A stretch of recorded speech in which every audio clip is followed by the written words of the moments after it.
आमच्याकडे स्वप्नील दरगुडे म्हणून एक फिर्यादी आले. त्यांनी जे आहे सांगितले की आम्ही जे आहे इंद्रनील अपार्टमेंट वेदा नगर या ठिकाणी राहतो. त्या ठिकाणी जे आहे तर मी सध्या बाहेरगावी कामाला आहे आणि माझे आई वडील घरातच होते, पण तेही थोडंसं फिरायला जे आहे बाहेर गेलेले आहेत. दुपारी 1:30 वाजता ते निघाले आणि त्याच्यानंतर जे आहे तर त्यांच्या घराकडे जे आहे घरफोडी झाली आणि त्याच्यामध्ये म्हणजे सुमारे 5 ते 6 वाजेच्या दरम्यान हे इन्सिडेंट झालेलं आहे. आणि त्यामध्ये जे आहे आमच्या घरातील काही सोनं, काही चांदीचे दागिने वगैरे चोरीला गेलेले आहे.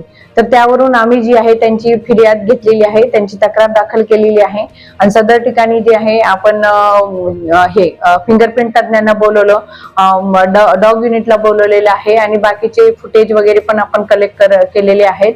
आणि यानुसार जे आहे त्या ठिकाणी त्याची फिर्याद दाखल केल्यानंतर आम्हाला जे घटनास्थळ पंचनामा वगैरे केला त्यामध्ये फिंगरप्रिंट त्यांचे मिळालेले आहेत आणि त्यामध्ये जे आहे पुढील तपास आम्ही करत आहोत आणि जे घरफोडीचे चोर आहेत ते मिळण्याची आम्हाला शक्यता आहे.